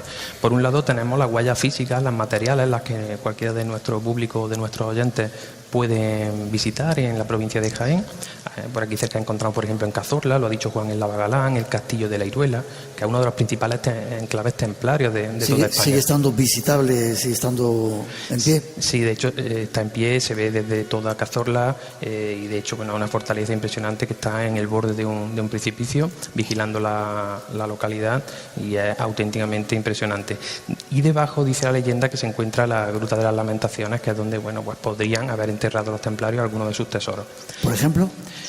Bueno, de sus tesoros físicos en este caso. Ya sabemos que la mayor parte del tesoro templario fue de forma espiritual, pero de sus tesoros físicos, quién sabe. Luego en Úbeda parece que tenemos la capilla de la calle Afán de Rivera, donde dejaron también pues algunos de sus edificios. En Baeza podemos encontrar cruces templarias en la fachada de la iglesia de la Santa Cruz. Y en Martos tenemos, aparte de alguna leyenda que si quieres comentaremos ahora, tenemos el santuario de Santa María de la Villa, que data de 1225. Todas estas posesiones, Miguel, se las cede Fernando III el Santo en compensación por su ayuda, por haberle ayudado durante la Reconquista. Y lo curioso es que ya sabemos que los templarios pues no quieren esos castillos grandes e importantes, sino que ellos prefieren esas sinagogas, esas antiguas mezquitas, esas fortalezas que el resto de órdenes militares desprecian porque carecen de un valor estratégico, pero como a ellos les mueve un interés secreto, ya sabemos que ellos lo que quieren es controlar esos distintos vórtices energéticos que hay repartidos sobre la faz de la Tierra. Pues por eso, como saben nuestros oyentes, ellos siempre intentaron instalar sus capillas, incluso sus fortalezas, en esos lugares que han sido mágicos sagrados, desde lugares de peregrinación desde la antigüedad, tales como ríos, cuevas o lugares como este abrigo en el que nos encontramos ahora mismo.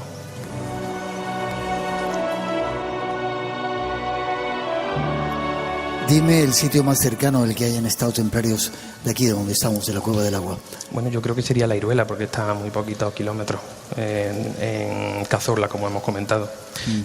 Sí que me gustaría mencionar una huella inmaterial que dejaron los templarios en la zona.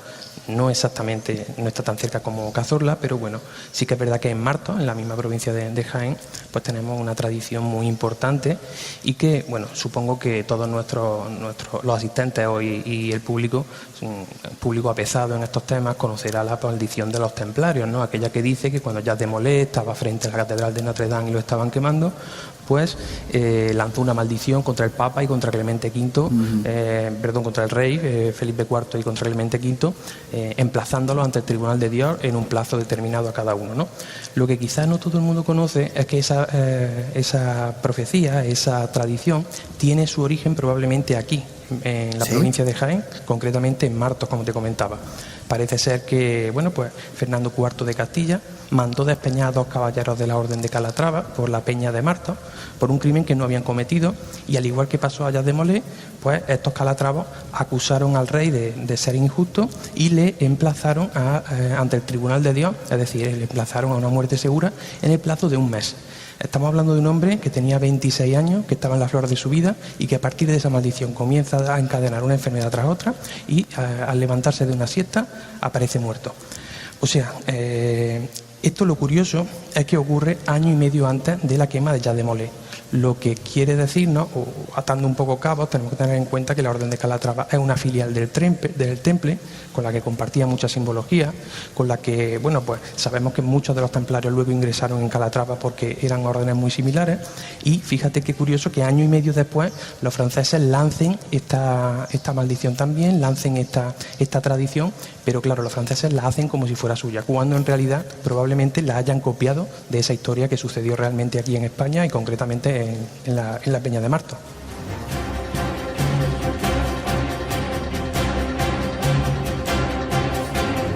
Déjame que pregunte al público. ¿Estáis a gusto? ¿Siempre se escucha bien?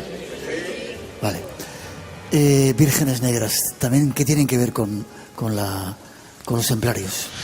Y con esta región en la que estamos, que me han dicho que hay algunas. Sería otra de esas huellas de forma espiritual que dejaron los templarios en esta zona. De hecho, la provincia de Jaén es una zona profusa en vírgenes negras, y tenemos que tener en cuenta que fueron los templarios los que la importaron a Europa como una forma de rendir un culto camuflado a la Madre Tierra. Ellos importaron a Isis, la camuflaron de Virgen María, y a partir de entonces empezaron a rendir culto no a Isis, sino a lo que ella representaba, que era la Madre Tierra, precisamente a través de las vírgenes negras. Una prueba de ello es que la leyenda de todas las vírgenes negras siempre nos dice que aparecían en santuarios naturales, pues como ríos, bosques, cuevas, lugares que habían sido lugares de peregrinación desde la prehistoria, y además estaban tan vinculadas al lugar que no se podían mover de allí. Es muy habitual que en la tradición piadosa de las vírgenes negras siempre se cuente cuando se intentan mover, vuelven a aparecer en el lugar de origen. ¿Siempre es así con las vírgenes negras? Prácticamente siempre es así. O bien, otra de las opciones es que cuando intentan desplazarla comienza a aumentar de peso y llega un momento en el que no pueden seguir desplazándola. Me ha llamado mucho la atención lo que hemos escuchado antes de la tradición de la Virgen de aquí, de la Virgen de Tiscar, porque es que... Luego tenemos a un experto que nos va a contar alguna cosa más sobre todo ello. Sí. Lo que me extraña es que no sea negra, porque todos los elementos que ha contado antes la compañera nos hacían remitir a las vírgenes negras. Siempre las vírgenes negras actúan como balizas, siempre se aparecen en aquellos lugares donde o bien los templarios estaban ocultando un tesoro o una reliquia o un enclave con energía especial. Si quieres contamos muy brevemente un detalle sobre la Virgen de la Cabeza. Por favor. Porque estamos en Jaén, tenemos que hablar de ella. Y lo curioso es que esta Virgen aparece en 1227 en el Cerro de la Cabeza. Fíjate qué toponimia más curiosa. Estamos hablando de una Virgen que según las descripciones parece una imagen de esas portátiles que llevaban las órdenes militares al campo de batalla para tener protección. Pero lo realmente curioso es que esa zona del Cerro de la Cabeza pertenece a Calatrava. Ya hemos comentado antes que Calatrava fue una filial del Temple muy similar. Y lo curioso, realmente lo encontramos en la toponimia, Cerro de la Cabeza. Ya saben nuestros espectadores que los templarios rindieron culto al Baphomet. Sobre el Baphomet hay muchas teorías, pero casi todas coinciden en que era una cabeza, con 2 rostros, con 3. Eso da igual, lo importante es que siempre la describían todas las crónicas, todas las fuentes, como una cabeza decapitada. Por lo tanto, si unimos que la Orden de Calatrava estuvo allí y la toponimia del lugar, y que además el Cerro de la Cabeza es otro de esos lugares donde se producen fenómenos inexplicables, en tiempos muy recientes aparecido en prensa imágenes, avistamientos ovnis, imágenes de extrañas luces, pues eso nos hace ver que estamos hablando de un lugar de esos especiales que elegían los templarios, y esa toponimia del Cerro de la Cabeza nos hace recordar o nos hace sospechar que probablemente allí se rindió culto al Baphomet.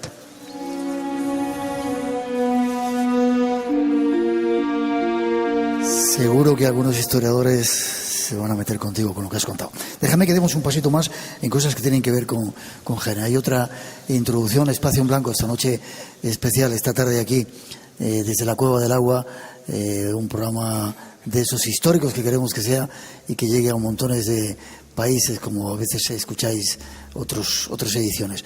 Tercera introducción, nos vamos a ver la Mesa de Salomón, que es uno de los misterios que dicen que anduvo por estas tierras. Espacio en Blanco. Tu cita con el misterio en Radio Nacional.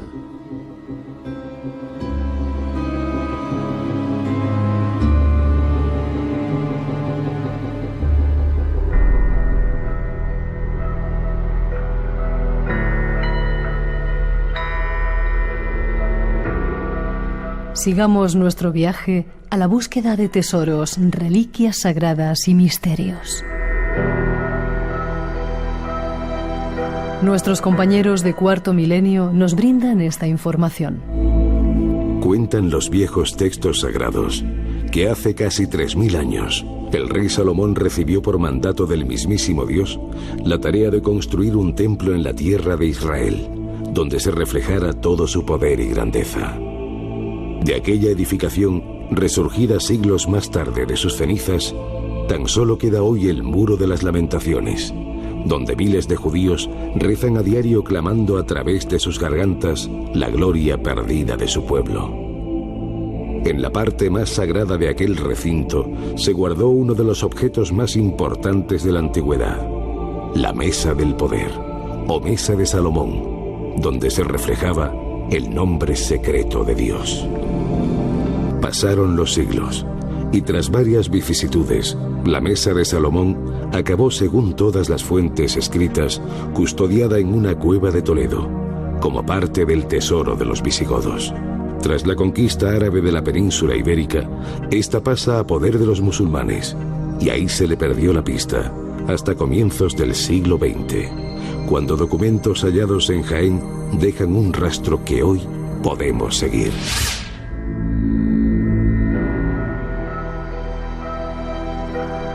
Sigamos esos rastros para tratar de conocer algo más de esta extraña mesa y de la lápida templaria de Arjona. Ahí daban información en nuestros compañeros de Cuarto Milenio. Mesa de Salomón, Toledo, visigodos, árabes, se mezcla todo. ¿Cómo llega aquí? ¿O qué datos hay que podamos ahora argumentar de que anduvo o está por aquí todavía? Bueno, pues uno sería, como has comentado antes, de pasada la lápida templaria, de la que si quieres hablaremos un poquito más tarde, y otro dato relevante, porque siempre se había pensado que estaba en Toledo, fue el descubrimiento, bueno, hacia 1926, de un tesoro que incluía algunos de los objetos que supuestamente deberían ir acompañando al tesoro antiguo de los visigodos, y por eso es por lo que se cree, como ese tesoro aparece cerca de Torre Don Jimeno, por eso es por lo que se cree que la mesa acompañaba a ese tesoro, y aunque habría desaparecido de ese punto, por lo que es muy probable que estuviera por aquí. Además, también hay algunos textos y algunas anotaciones que apuntan a que existe una tradición de siglos en la que en Tierra del Santo Reino ha habido una serie de buscadores de la mesa. ¿Quiénes, por ejemplo? Pues mira, yo creo que el más destacado y el más conocido es don Alonso Suárez de la Fuente del Sauce, que fue obispo de Jaén durante el siglo XVI, al principio, y este hombre le pasó igual que el famoso abad Berenguer Saunier de Rennes-le-Château. Sí, se hizo rico de repente. Exactamente, sí. Cuando don Alonso llega a Jaén en el año 1500, estamos para situarnos en la época de los Reyes Católicos todavía, pues resulta que se encuentra una catedral en estado ruinoso, comienza a reformarla y algo debe encontrar durante esa obra, porque de la noche a la mañana se hace rico y se convierte en el obispo constructor. Comienza a arreglar capillas, a arreglar edificios, incluso llega a construir un puente que todavía hoy está en pie. ¿En qué zona concreta? En Jaén. En Jaén capital. No estamos hablando ahora de aquí, sino que él es el obispo de Jaén capital y él construye este puente. Entonces, lo realmente curioso es que todavía hoy en la catedral de Jaén podemos observar parte del muro original, algunos de los símbolos esotéricos que este obispo representó en la catedral. Encontraremos nudos de Salomón, cruces templarias, dragones, que sabemos que son los custodios del tesoro, e incluso un Baphomet templario. O sea que estamos hablando de una serie de códigos que, según por ejemplo Juan Eslava Galán, que ha hablado antes, estarían representando o cifrando un código que, si se revelara, alguien que fuera capaz de descifrarlo podría dar con las coordenadas donde este hombre probablemente o curiosamente pudo ocultar la mesa. Toda esta historia tan herética seguro que a la Iglesia no le gustó mucho, porque cuando este hombre fallece lo mantienen insepulto durante más de 300 años, metido en una cajonera, y hasta tiempos muy recientes no ha sido enterrado, no será dado cristiana sepultura. Por si todo esto no fuera suficiente, a mediados del siglo pasado, un funcionario está organizando el archivo de la Catedral de Jaén, y en el reverso de un libro encuentra un listado con una serie de nombres de personas reales, de personajes históricos de Jaén, entre los que se encuentra don Alonso Suárez, y bajo el curioso título de Los que buscaron la cava. O sea que todo hace indicar que Alonso Suárez y una serie de personas estuvieron buscando la cava. La pregunta evidente, ¿qué es la cava? ¿Qué es la cava? Probablemente fuera una cueva, y cuando hablamos de cueva lo más seguro es que se estuvieran refiriendo a esas grutas de origen prehistórico que existen todavía hoy bajo los subterráneos de la Catedral de Jaén. ¿Y qué sería exactamente la mesa?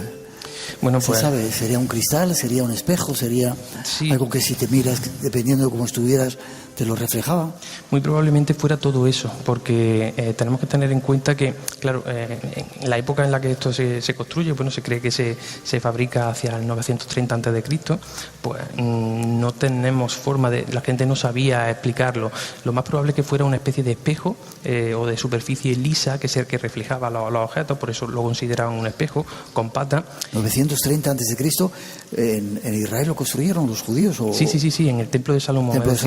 En Jerusalén se atribuye a Salomón, aunque ya sabemos que antiguamente casi todo se atribuía a Salomón, pero se atribuye a que fue él el encargado de construirla. Y allí en el templo de Jerusalén pues permanece junto a la menorá y al arca de la alianza durante siglos. Lo que te estaba comentando es que probablemente de todas las hipótesis, porque las distintas fuentes no se ponen de acuerdo, yo creo que la más fiable es la que dice que era una superficie cuadrangular donde habría representado un mandala, una serie de círculos concéntricos, cuadrados, incluso una estrella de 12 puntas, y esta fórmula geométrica realmente estaría encriptando una contraseña que, en caso de que algún experto en geometría fuera capaz de descifrarla, podría revelar el nombre secreto de Dios, el Shem Semaforal, como hemos comentado antes. ¿Aún no se ha hecho? Todavía nadie lo ha hecho. Y tiene sentido, porque tenemos que tener en cuenta que el nombre secreto de Dios es algo anterior a la escritura, por lo tanto es muy probable que no estuviera expresado en caracteres hebreos, sino que estuviera expresado en formas geométricas, que es algo pues primordial para el universo. La tradición cabalística dice además que cuando tú conoces el nombre de alguien, tienes poder sobre ese alguien, ¿no? Uh-huh. Si tú conoces el nombre de alguien, lo puedes llamar y de alguna forma le estás impactando, ¿no? Bueno, pues si tú conoces el auténtico nombre de Dios, tienes poder sobre él. Según la leyenda, si esa persona pronunciara en voz alta el nombre de Dios, convertiría esa mesa espejo en una especie de superficie donde podría conocer el pasado, el presente y el futuro. Es decir, tendría el mismo poder que Dios, tendría acceso a todos los secretos de la creación.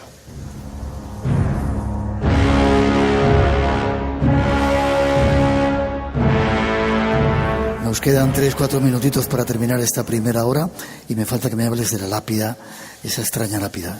¿Dónde está? ¿Qué es? Mira, antes de hablarte de la lápida, te voy a hablar de un crimen que sucedió en Jaén en 2006, o sea, en tiempos muy recientes. Frente a la Catedral de Jaén aparece el cadáver desnudo de un hombre con un fuerte golpe en la cabeza, y además su cuerpo parece cubierto por plumas de ave. Se ve que se había... ¿Plumas de ave? Plumas de ave, sí, y excrementos también de ave. Fue un crimen ritual, porque además había sido arrastrado para colocarlo, para que apareciera justo debajo de la estatua del rey Salomón que hay en piedra en la catedral, en la fachada de la catedral. ¿Qué análisis podemos hacer de este crimen ritual? Primero, no olvidemos que Hiram, el constructor del templo de Salomón, lo matan supuestamente después, según la leyenda, de un golpe fuerte en la cabeza. Por otro lado, también de Salomón se comentaba que para representar su sabiduría, que sabía el lenguaje de los pájaros.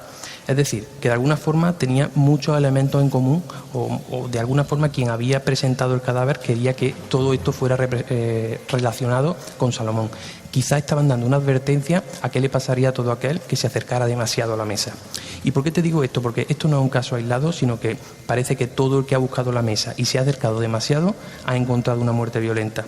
Esto haría que pues empezara a surgir la hipótesis de que había gente empeñada con uñas y dientes a proteger ese secreto.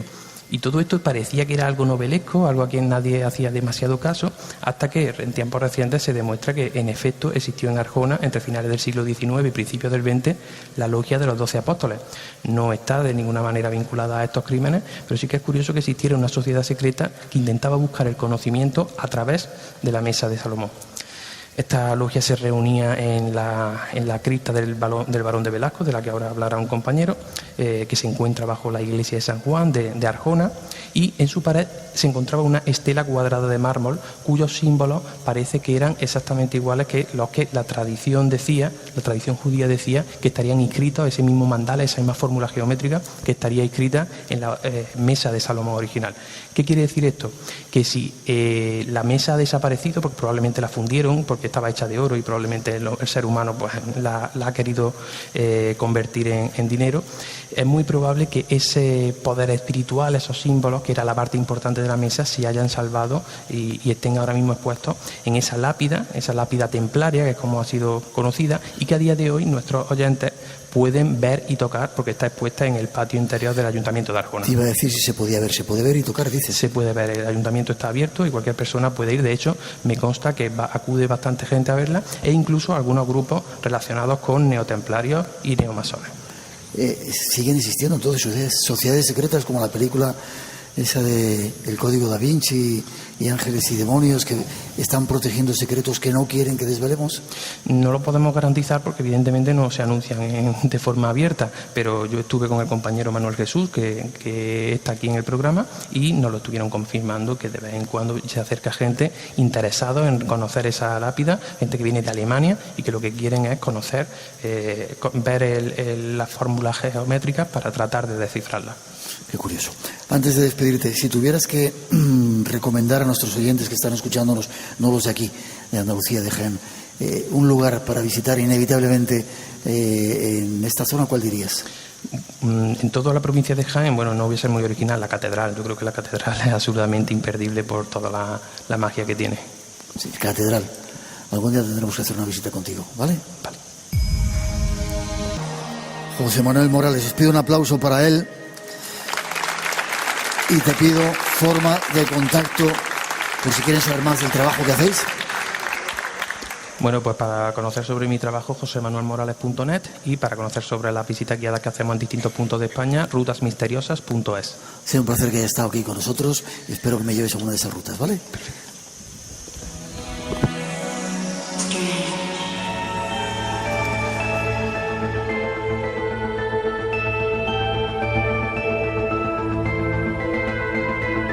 Desde aquí, desde la Cueva del Agua, en Quesada, Jaén, tenemos un montón todavía de cosas que contaros. Hay apariciones, hay extraños seres que andan por aquí, por esta zona, y mucho más. No os vayáis, que todavía tenemos mucho que contaros. Redes sociales abiertas, Blanco Radio en Facebook, Twitter, Instagram, 633 50 50 11, nuestro número de WhatsApp, y muchos más misterios esperando. Así que no os vayáis, y gracias a todos por seguir por ahí.